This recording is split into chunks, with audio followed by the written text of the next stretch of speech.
Skincare complexion product hybrids are so popular right now. Today, I'm going to be sharing with you a full face of Hourglass makeup using the Luminous Glow Foundation, which claims to be a skincare plus foundation hybrid, and especially designed for mature skin, those of us who are concerned with fine lines and wrinkles. So we're going to put this to the test, and I thought it would be fun to do a side-by-side comparing it against one of my all-time favorite skin tints, the Veil Skin Tint by Hourglass. If you're new here, welcome. My name is Cindy. I love to explore natural makeup looks and tips for mature skin, as well as deep dives on skincare. If you like that kind of content, I want to invite you to join the Beyond 50 Skin community. Now let's jump into a full face of Hourglass, checking out the new Illuminous Glow Foundation. It's been a whole year, actually a little longer, since I've done a full face of Hourglass. And don't forget to stick around for the wear test at the end of the day.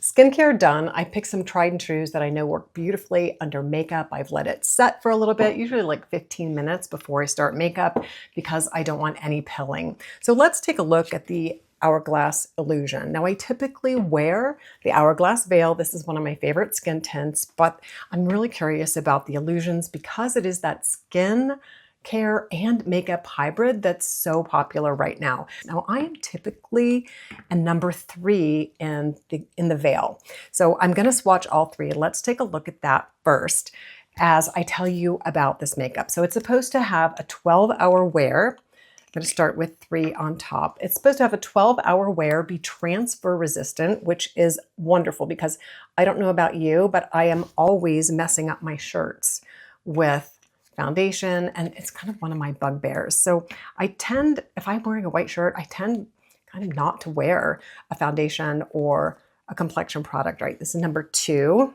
and then we'll swatch these out. And it's supposed to be ideal. Whoops. The Illusions is supposed to be ideal for dry skin, which also kind of caught my attention because, of course, I have very dry skin and live in a very dry climate. Transfer resistant, dry skin, and it's powered by advanced hydra-smoothing technology. That's that skincare and foundation in one concept that everyone's going for these days. So that's 1, here's 2, and here's 3. I think 3 is going to be too dark. I'm going to compare it to the Veil in number 3, just so I can get a better idea. Oh, wow, these are very different. So Veil in number 3 is close to the Illusions and number 2 in the Illusions formula. So I'm going to start with number 2 for me personally. Now it recommends 2 different brush options. You can either use the Ambient Soft Glow Foundation brush, this looser packed brush, or the more densely packed Vanish Seamless Finish foundation brush for a more full coverage look. I'm going to go with the Ambient Soft Glow brush for just a more natural look. I'm going to start with concealer. Now I've been doing the Voluflene technique that I showed you guys a few weeks ago just to start off my concealer. It tends to help my concealer crease less throughout the day. Now I know a lot of you are using this as a skincare product, but I'm just using it as a prep step for my concealer. I'm going to use Hourglass Veil Concealer, one of my favorites. And this is in the color Cream. And just do the 2-dot technique. And just tap it in. And I'll just put the residual over my mobile lid. Concealer set. Now let's try the Illusions foundation. I'm going to start with applying it to the back of my hand. That's the way I've always done it. Look at the formula. It's super creamy. I have high hopes for this. Let's see if it's a good match.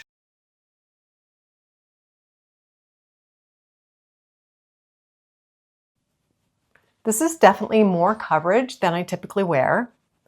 You know what I think I'll do? I am going to change gears. I am going to do the Illusions on the right and the Veil Skin Tint on the left, just for a comparison. I was going to do a full face of the Illusions, but I think it'd be fun to do a comparison. The Illusion foundation and number 2 all set. I've cleaned off my brush. Now let's try the Skin Tint in 3. As you can see, this formula is a bit runnier, not quite as creamy, which is to be expected since it's a skin tint. All right, let's see what we think. And remember, this is a number 3. It's really interesting. The number 3 in the skin tint is really exactly the same as the number 2 in the Illusion formula as far as skin tone and color.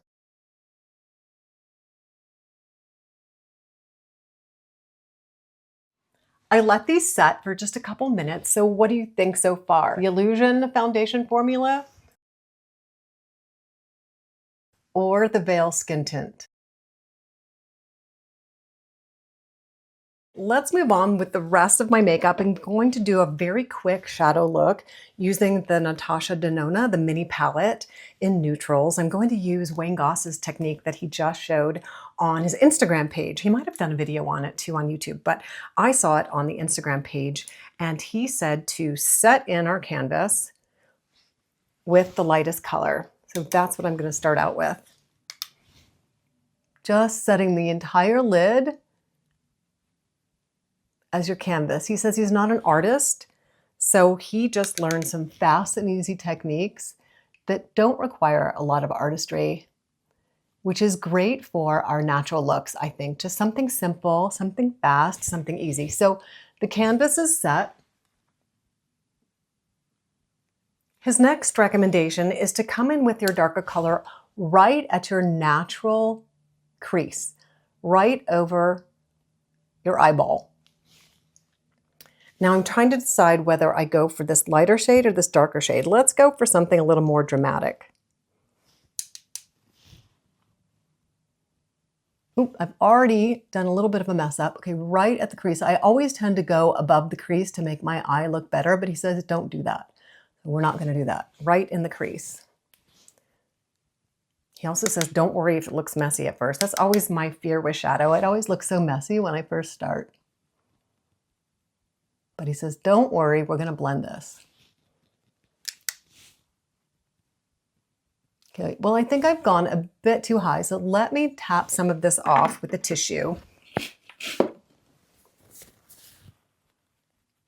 That is my natural instinct to go above the crease area.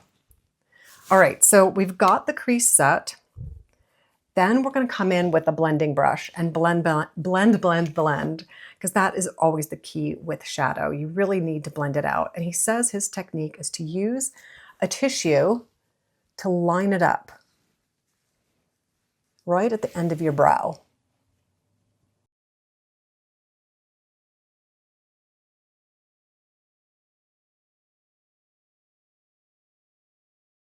So what do you think about this? I still feel like I need some color over my mobile lid. So I'm going to add in, we started with light for the canvas. We went with medium for the crease. Now let's add a little bit of color over the mobile lid. I think I'll feel a little bit more comfortable with that. I just feel like it's a little bit too red and not blending as well as I'd like.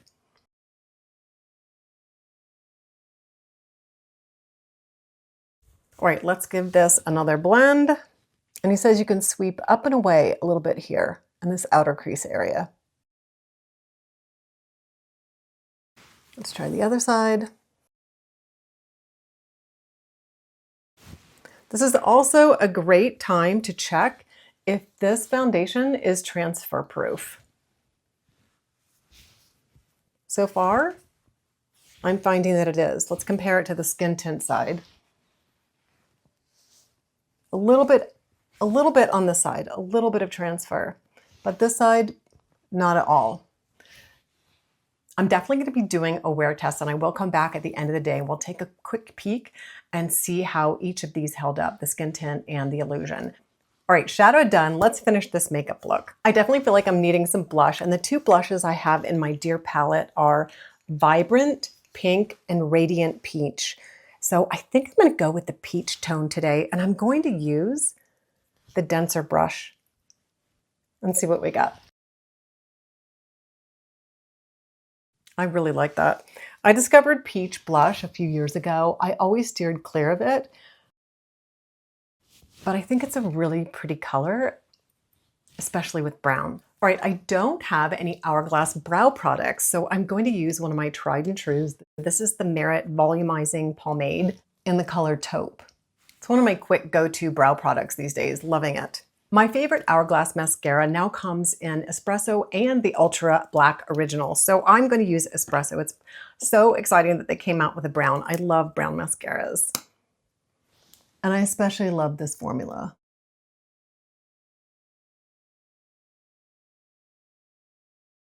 One of my favorite mascaras of all time. To complete our very natural Hourglass look today, I'm going to use one of their lip balms. This is their Phantom Lip Balm. I have it in the color Mist and in the color Hazed. So this is Mist.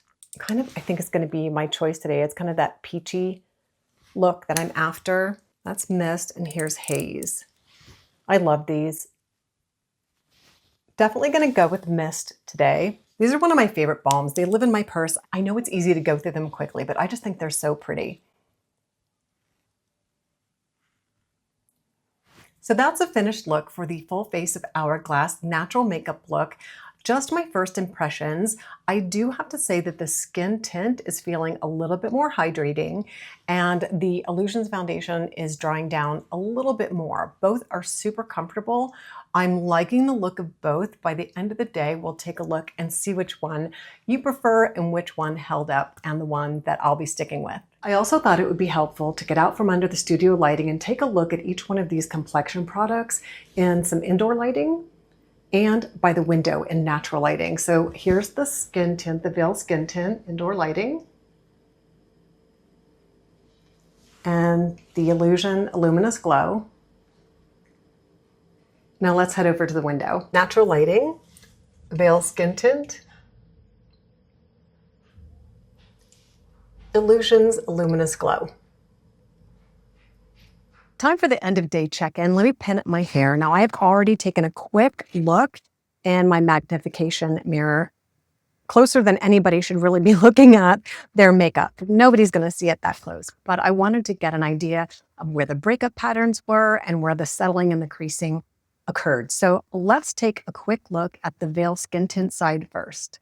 I will point out that the mascara did have a slight amount of fallout, but I'm just seeing the normal wear around the nose area and the chin area. It still looks fairly hydrated. And I'm not seeing any creasing in the concealer area or in the nasolabial fold. Pretty good wear, I think. Now let's take a look at the Luminous Glow side. I do have some creasing in the nasolabial folds. I don't see any in the under eye area. Little to no fallout in the mascara, and I still think it has a nice glow. Now, if you look closely in a mag mirror, the skin tint side seems to be ever so slightly more hydrated than the Luminous Glow. Now remember, I just used the soft glow brush, a single layer using the less dense brush. So this is not a heavy application, not even medium coverage of the Luminous Glow. And honestly, I think it held up. They both look really pretty, slightly more hydrated on the skin tint side, but for a foundation, really impressive. It's hydrating, it looks pretty, it wears well. I was very impressed. The only thing is there's a slight amount of settling in my nasolabial fold area where with the skin tint, there isn't, but they're just different consistencies. Remember, the Luminous Glow was really creamy and a little bit thicker, gave more coverage. It obviously has more pigment, so it's going to settle. Whereas there's less pigment in the skin tint, a little thinner formula. As you saw before, is a little bit on the runny side. But all in all, I honestly don't think anybody could tell that I have two different complexion products on. Thanks so much for joining me for testing out the new Illuminous Glow Foundation. Have you tried this? Do you like it? Do you like it better than the Veil Skin Tint? Really curious to know your thoughts. Leave me a comment down below. Thanks so much for joining me and wishing you all a skintastic day.